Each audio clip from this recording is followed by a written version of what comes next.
Hello दोस्तों, googly kitchen में आप सभी का स्वागत है। तो आज मैं यहाँ पर काफ़ी टेस्टी मलाई मिक्स वेज की रेसिपी लेकर आई हूँ। तो ये मलाई मिक्स वेज के साथ मैंने यहाँ पर नान बनाकर तैयार किया है।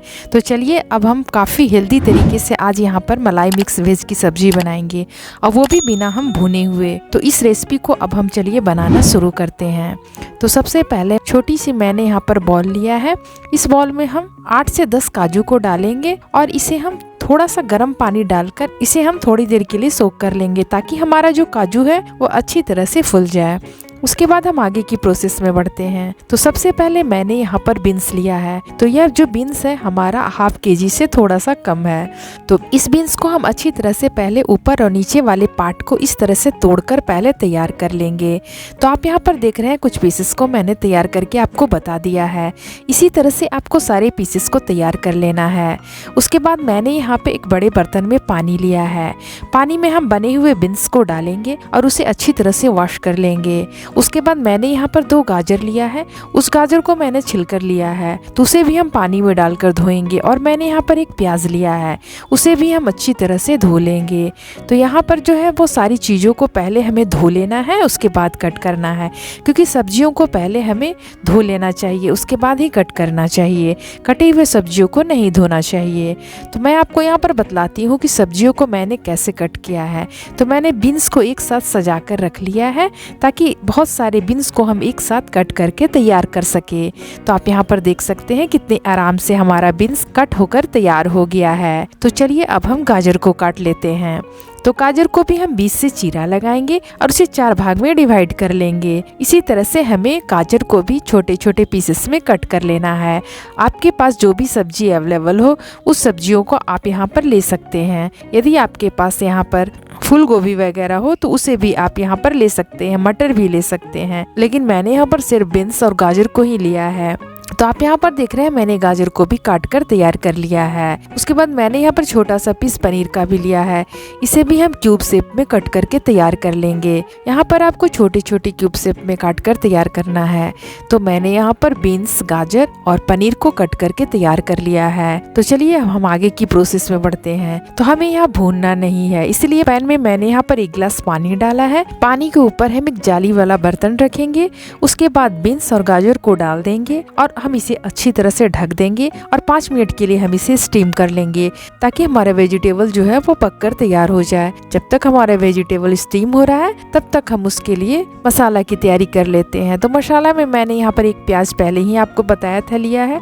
उस प्याज को हम रफली चॉप कर लेंगे और इसे हम रफली ग्राइंड भी कर लेंगे। हमें अच्छी तरह से इसे ग्राइंड नहीं करना है। आप यहाँ पर देख रहे हैं मैंने ऐसे ग्राइंड किया है कि लग रहा है हमने प्याज को यहाँ पर चॉप किया हुआ है। तो अब हम प्याज को निकाल लेंगे और काजू को जो मैंने सोक करके रखा था उस काजू को भी हम पेस्ट बना लेंगे। तो चलिए अब हम वेजिटेबल को देख लेते हैं। तब तक हमारा वेजिटेबल भी अच्छी तरह से स्टीम हो चुका है।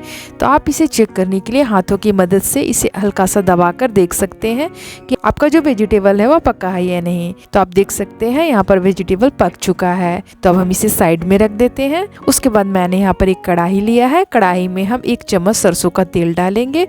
उसमें थोड़ी सी जीरा डालेंगे और जो मैंने प्याज को ग्राइंड करके रखा था उसे डाल देंगे और इसे हम भून लेंगे। हमें इसमें थोड़ा सा नमक भी ऐड करना होगा, क्योंकि नमक ऐड करने से हमारा जो प्याज है वो जल्दी गल जाता है। तो मैंने नमक को भी ऐड कर लिया और प्याज को हम अच्छी तरह से भून लेंगे जब तक कि ये गोल्डन ब्राउन ना हो जाए। आप यहाँ पर देख सकते हैं भूनते हुए हमारा जो प्याज है वो गोल्डन ब्राउन हो चुका है। तो अब हम इसमें कुछ मसाले ऐड करेंगे। तो मसाले में मैंने ½ चम्मच हल्दी का पाउडर डाला है और मैंने यहाँ पर 1 टमाटर को कट करके डाल दिया है। उसके बाद हम इसे अच्छी तरह से मिला लेंगे। टमाटर को मैंने इसलिए डाला है ताकि टमाटर जो है हल्का सा पानी रिलीज करेगा, तो हमारा जो मसाला है वो नहीं जलेगा।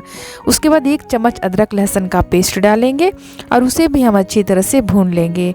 टमाटर पहले डालने का यही मतलब है ताकि हमारा जो मसाला है वो जले नहीं। उसके बाद 1 चम्मच हम रेड चिल्ली पाउडर डालेंगे, उसे भी हम अच्छी तरह से भून लेंगे। तो यहाँ पर देख रहे हैं हमारे जो मसाले हैं वो अच्छी तरह से भुना चुके हैं।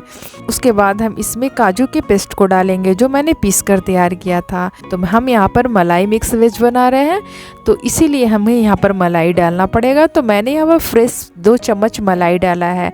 दूध के ऊपर जो मलाई आती है उसी मलाई को मैंने यहाँ पर डाला है। आप चाहे तो अमूल फ्रेश क्रीम का भी यहाँ पर यूज कर सकते हैं, लेकिन मैंने घर की ही मलाई को लिया है।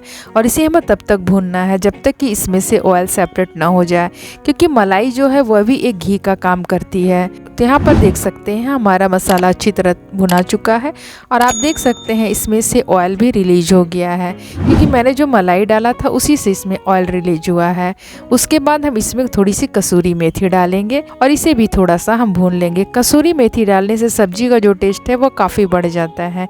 यदि आपके पास हो तो इसे ज़रूर डालें। उसके बाद हम कटे हुए पनीर को डालेंगे और जो मैंने वेजिटेबल को स्टीम करके रखा था उसे भी हम इसमें डाल देंगे। उसके बाद हम इसमें स्वाद अनुसार नमक ऐड करेंगे और इसे हम थोड़ी देर के लिए भून लेंगे ताकि मसालों का फ्लेवर सब्जी में आ सके। ऐसे हमें सब्जियों को भूनना नहीं है, क्योंकि सब्जी जो हमारे ऑलरेडी स्टीम होके पक चुका है। इसे मिलाते हुए हमें 1 से 2 मिनट हो चुका है। तो अब हमें क्या करना है कि इसमें पानी डालना है। यदि आप इसे पानी डालकर नहीं बनाना चाहते तो आप इसे ऐसे ही सर्व कर सकते हैं, लेकिन मैं इसमें थोड़ी सी पानी डालूंगी। तो उसी जार में मैंने पानी लिया है जिस जार में मैंने काजू को पीस कर तैयार किया था। तो हम इसे पहले मिलाकर देख लेंगे हमारे पानी ठीक है या हमें और डालनी है। तो आप देख सकते हैं हमें पानी थोड़ी और डालनी पड़ी। तो मैंने यहाँ पर पानी को अच्छी तरह से सब्जियों में मिला लिया है। अब हम इसे ढककर 2 से 3 मिनट के लिए और पका लेंगे। तो जब तक हमारा सब्जी पक रहा है तब तक हम थोड़ी सी आटा लगा लेते हैं। तो आटा लगाने के लिए मैंने यहाँ पर 1 कप मैदा लिया है, उसमें मैंने 1 चम्मच ऑयल डाला है। स्वाद अनुसार हम इसमें नमक डालेंगे। उसके बाद हम इसमें 1 चुटकी बेकिंग सोडा डालेंगे और इन सभी चीज़ों को हम अच्छी तरह से मिला लेंगे। मैंने यहाँ पर मैदा लिया है, लेकिन इसकी जगह आप गेहूं के आटे का भी यूज कर सकते हैं। उसके बाद हम कुछ कटे हुए हरे धनिया को डालेंगे और उसे भी अच्छी तरह से हम यहाँ पर मिला लेंगे। उसके बाद हम इसमें 1 चम्मच दही डालेंगे और दही को डालने के बाद भी हम इसे अच्छी तरह से मिला लेंगे। उसके बाद थोड़ा थोड़ा सा पानी डालकर हम इसका एक सॉफ्ट सा आटा तैयार कर लेंगे। हमें इसे नान बनाना है तो इसे हमें सॉफ्ट ही आटा लगाकर तैयार करना होगा। उसके बाद हम आटे को हम अच्छी तरह से ढककर 2 से 3 मिनट के लिए छोड़ देंगे। तब तक हमारी सब्जी भी यहाँ पर तैयार हो चुकी है। आप देख सकते हैं हमारी सब्जी भी बिल्कुल रेडी हो चुकी है। आपको लग रहा होगा कि इसमें पानी काफ़ी है, लेकिन पानी अभी काफ़ी नहीं है, क्योंकि जब ये हम इसे ऑफ कर देंगे तो यह ग्रेवी जो है वह काफ़ी गाढ़ी हो जाएगी, क्योंकि मैंने इसमें जो मलाई डाली है वो इसकी ग्रेवी को काफ़ी थिक कर देता है। तो अब हम सबसे लास्ट में इसमें थोड़ी सी कटी हुई हरी धनिया के पत्ते को डालेंगे।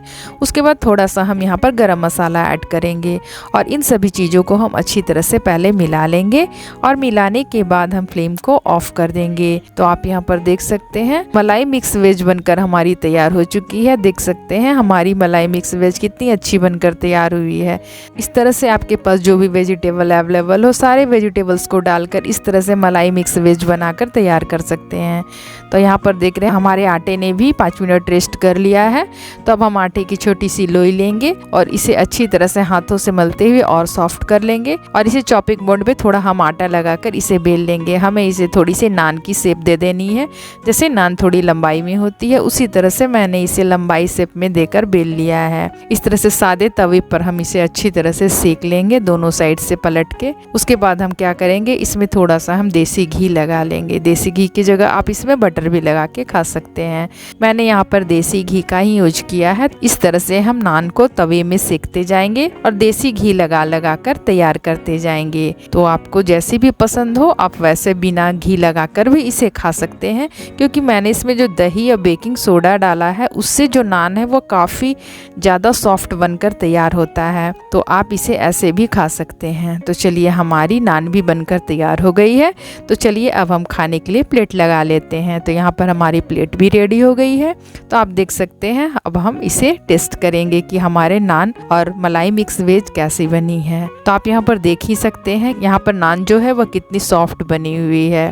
तो अब क्या है, अब बस हमें इसे लेके खाना है। तो इस तरह से मिक्स वेज की रेसिपी यदि आपको पसंद आए तो मेरी वीडियो को लाइक करें, मेरे चैनल को सब्सक्राइब करें और ये रेसिपी कैसी लगी है मुझे कमेंट्स बॉक्स पर ज़रूर बताएं। तो आज के लिए बस इतना ही। अगले वीडियो में आपसे फिर मुलाकात होगी। तब तक के लिए गुड बाय।